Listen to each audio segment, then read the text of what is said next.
What's up again, guys? Yo, it's me, your friendly neighborhood Dova Kid, and welcome back to Let's Play Divinity Original Sin 2. And before we begin, be sure to hit on the subscribe button for more great videos. Alright, this next dungeon is a point of interest as per Fane's storyline. The last one I featured was Red and his encounter with the Red Princess. Now let's point that spotlight on Fane. By the way, the dig spot here, which unearths a chest, updates the hero's rest quest. Anyhow, as per Quarter Mistress Anna, it's possible for her to disappear from the game after the fight against White Magister Jonathan. So, to get her kill EXP, just confront her before you deal with Jonathan. What's this? I found something.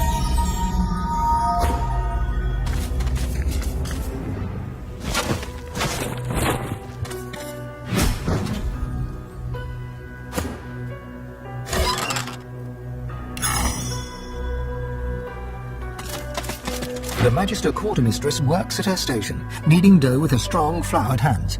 Seeing a potential customer, she brightens. Oh, it's good to bake again. With the war, I haven't made a pie in, must be 5 years now. But Magister Raymond's visiting, and that man just loves a good apple pie. Well, I use it to keep the milk and cheese cold. But there's some high priority digging for Dallas going on a lot deeper than I ever go. All I know is that it's well above my pay grade, and there's less and less folks showing up for dinner in the evenings. Good day to you. And stay clear of the cave. It's for Magisters only, and we run a pretty tight ship round here.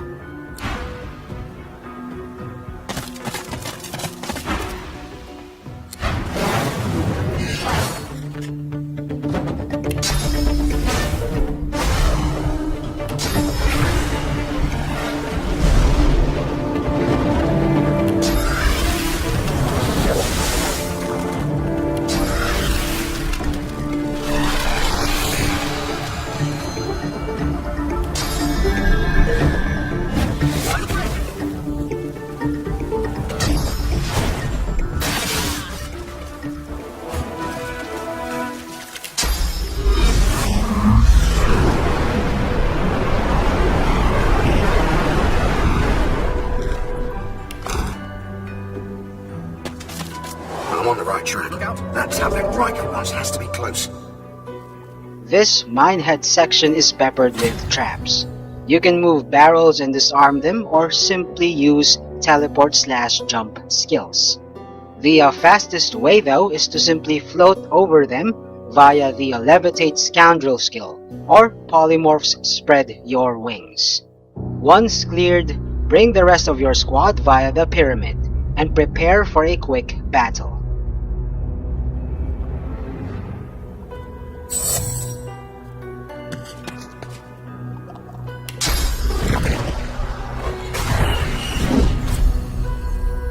Careful, I'll spot it. Look out!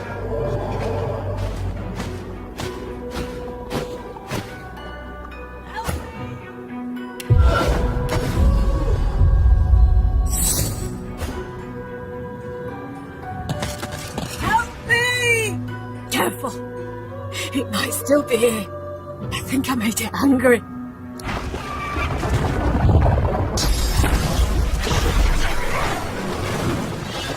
Hell of a way to express it. Okay, let's just skip this one, shall we? Before you cross the cart tunnel that leads to a bridge, explore the northwestern part of the mine for some treasure.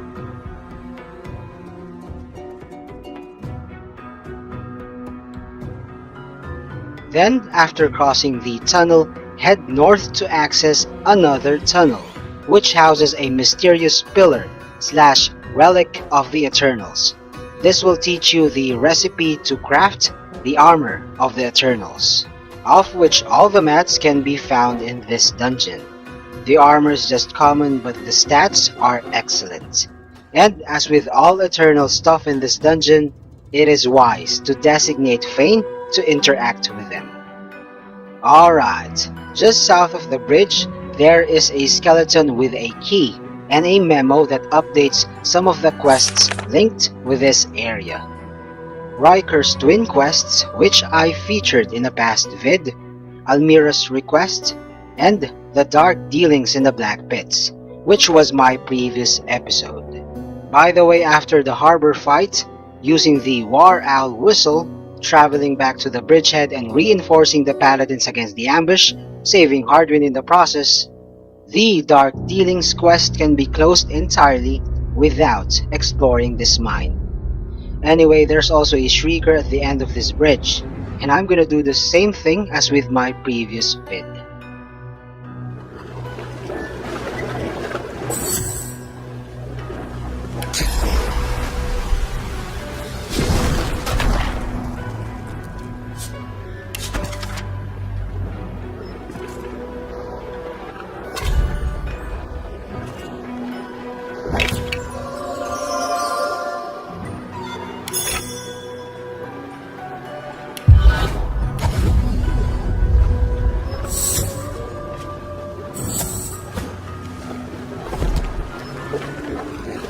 Is that? Right. It is a shrieker.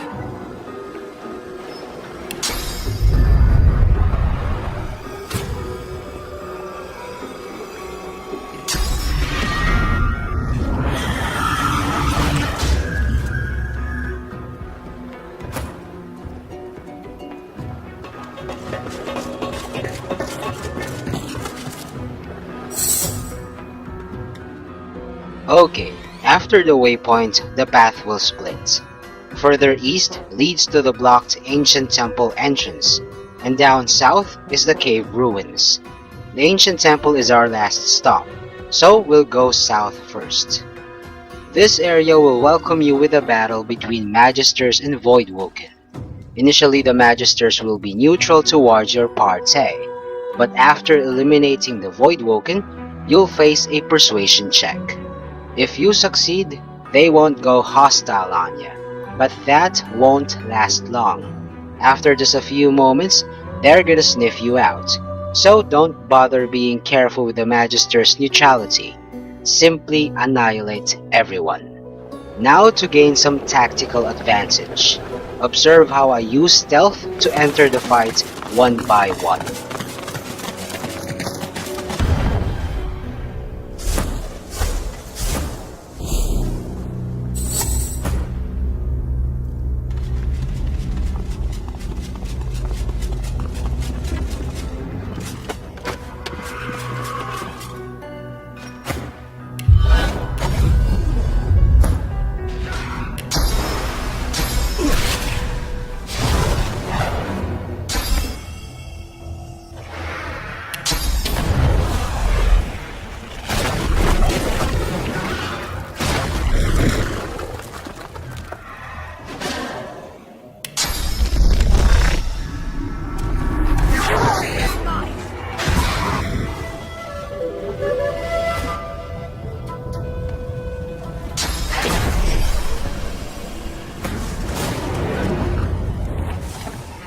Again, let's skip this fight.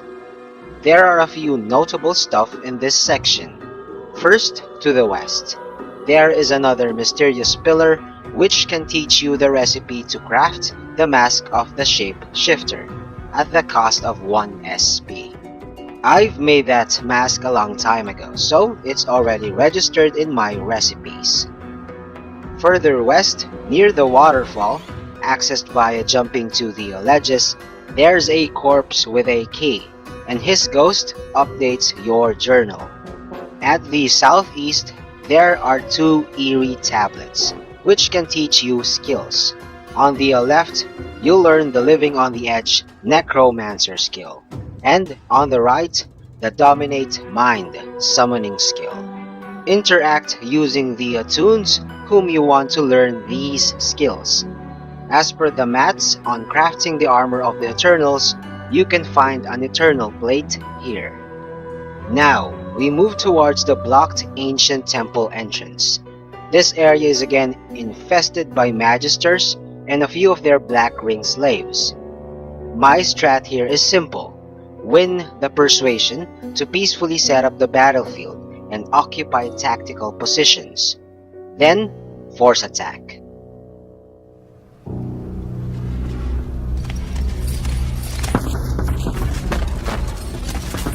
The Magister looks you up and down with utter dispassion. You should not be here. The Magister scowls, but relents. Touch anything down here, and I'll stick your carcass on a gibbet. Now keep out of my way. Watch those torches, fools. There's enough oil in here to tear this place apart.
I'm sure you noticed the contraption on the right.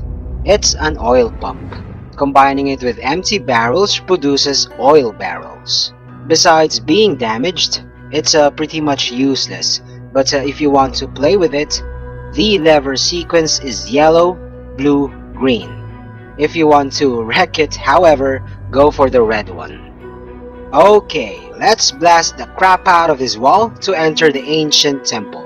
By the way, another mat for the armor of the Eternals can be found in the container before the staircase.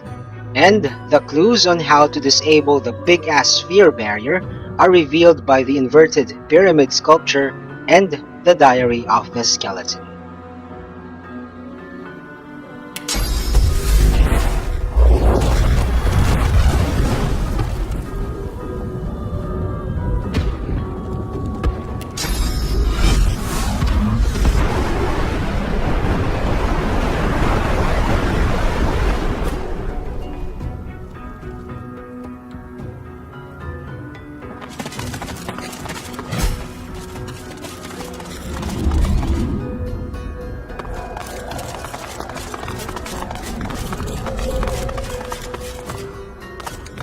After all this time, I never thought I'd walk our halls again.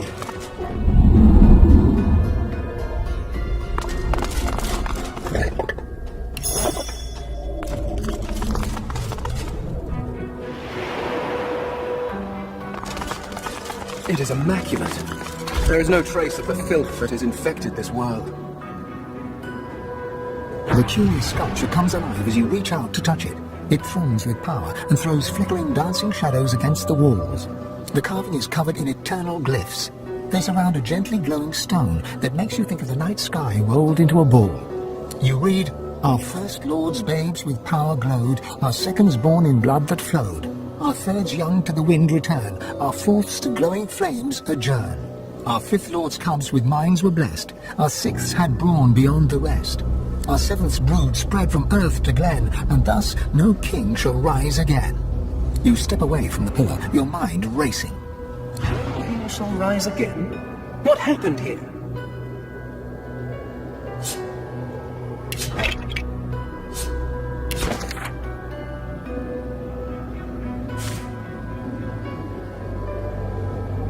What a way to die, down here in this darkness. Poor soul. Alright, to solve this puzzle, just follow my lead.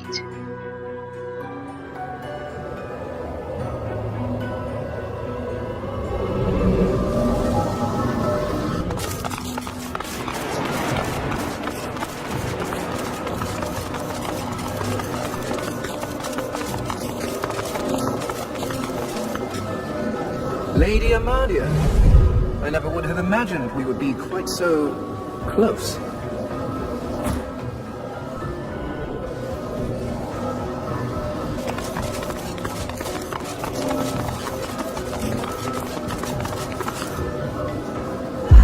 Tis Ilias, worshipped by my people.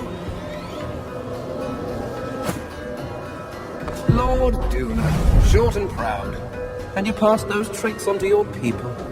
Oh, the poor creatures.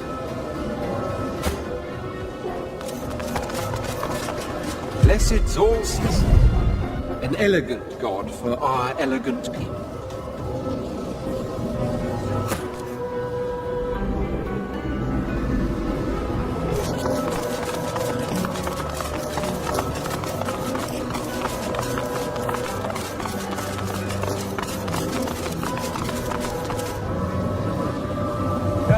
Lady Santenza, you were the only one of the seven that could take a joke. Lord Vrogir, a champion of martial challenges, less so of mental challenges. Rabbit, I used to pray to you when I was young. That's it, we're through.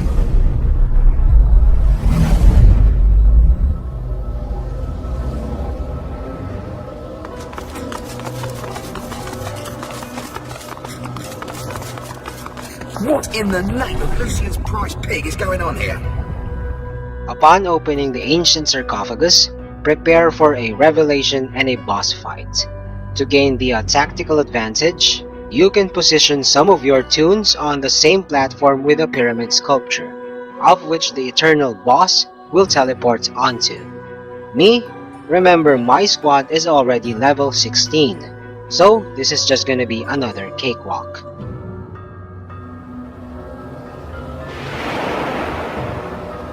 I wonder what they did in life to deserve such a masterpiece. As the creature crawls from the sarcophagus, you hear a gasp of breath. Fane steps forward, never taking his eyes off her. I must speak to her. It is vital. Please, stand aside. You hear a gasp from the creature as Fane steps forward.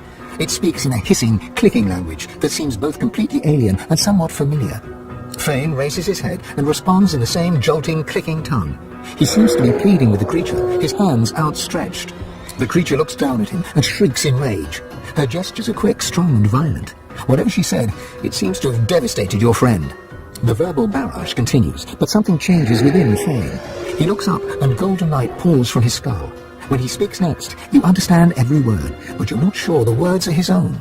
Aetira, Aetira. I had hoped to see you turn to dust in this tomb. Alone, forgotten, with only your secrets for comfort. Lady Amadia? You possess him. Have you fallen so far that you seek shelter within that? Does your vessel even know what you did? The war you started, the greed and avarice that saw you betray the Eternals? The glow fades, and Fane seems to return to himself. He staggers slightly, exhausted by everything that's happened. The creature turns away from him, and, panting, turns to you. The creature looks down from its perch, trembling. It crawled out of that sarcophagus as if it had forgotten how to move its limbs. It turns to you, and you see its face is covered by an intricate mask. From behind its unmoving lips, you hear a noise. It starts as a groaning, croaking chatter, but slowly becomes more distinct. It's speaking. Mais Saravel te de l'arentu, Chamery? The stream of noise cuts off abruptly. After a moment, you hear a jolting, lurching voice. It wears the face of Ralik, but speaks the tongue of beasts. How cruel. I suspected the Seven Lords won the war after they locked me here. but seeing their faces on dumb creatures, a depressing confirmation. Gods? What is this senseless praying? The Seven Lords were Eternals, just as I am. Deep within your soul, you feel your god stirring at the sound of the voice. You can feel its anger and fear swelling inside you. The creature leans forward to get a better look at you, clucking and tutting under her breath. It seems to be a simple form at its core, a source vat. A walking, unfortunately talking, source vat. Fascinating. I wonder how to extract the source from the vessel without... She pulls back suddenly, recoiling in horror. It is rotting. Almost imperceptibly, but it decays before my eyes. It does not even have a century left.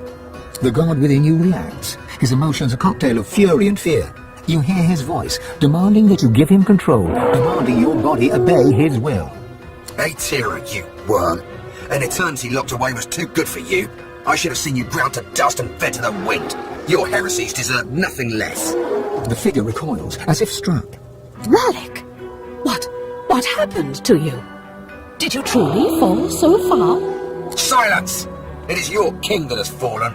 He and all the other eternal cowards were flung into the void, and the power you were too scared to hunt has made me a god. And yet here you stand, small, weak, decaying. I will not even need the Aeteran to grind you into the dust. You feel your god freeze at the mention of this Aeteran, a cold terror settling in your chest. Where is it? Ah, of course you never found it. You always lacked imagination, Lord Rallic. I hid it in these very caves, although I can feel its distance now. Someone has uncovered it. Perhaps they intend to flay the godliness from you. No matter. Given your pathetic state, it is mine to collect at my leisure.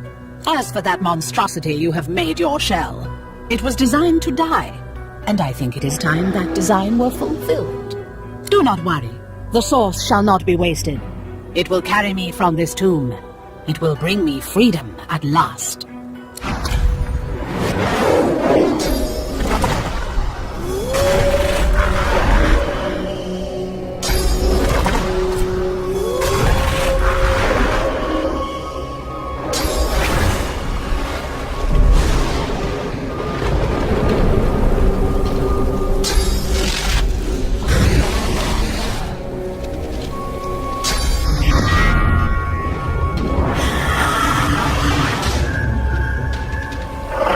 Right where I want you.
Machine Gun Fane strikes again.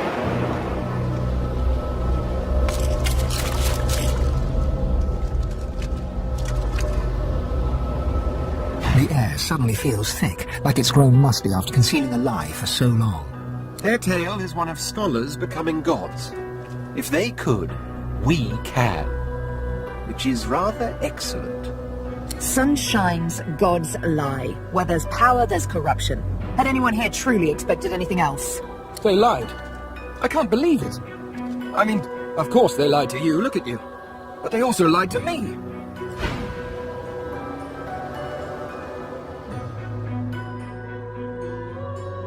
Don't forget to loot one of the energy chests for the Sworn Breaker schematic. This is the item greatly sought after by Riker and Almira, cause it's a mat needed to craft the Sworn Breaker, one of the best weapons in the game. Anyway, as per storyline, Fane was the catalyst who ignited the fiasco of the Eternals. As a researcher, he discovered the Veil of Pure Source, separating the universe of Rivellon from the Void. The king rejected his plea of going deeper into his research, so instead, he sought the counsel of the Seven Lords. Fane was later sentenced to perpetual imprisonment by the king for his knowledge of the Veil. But it was too late. The Seven Lords soon became enlightened with the immense power of the Veil, and they consumed it to become gods. They then revolted against the king and their fellow Eternals, and they reigned supreme by wiping everyone. Hence, the seven gods we know today. So, as per history untold, they were really the villains. By the way, the persistent weakening of the Veil is the actual reason why Voidwoken are traversing to Rivellon. Poor Fane, he didn't know that all this crap happened because of him.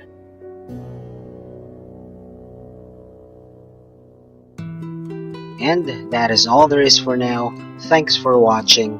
Also, check out other videos from Sabbath Clan Philippines and subscribe. See you on my next vid. Peace out, y'all.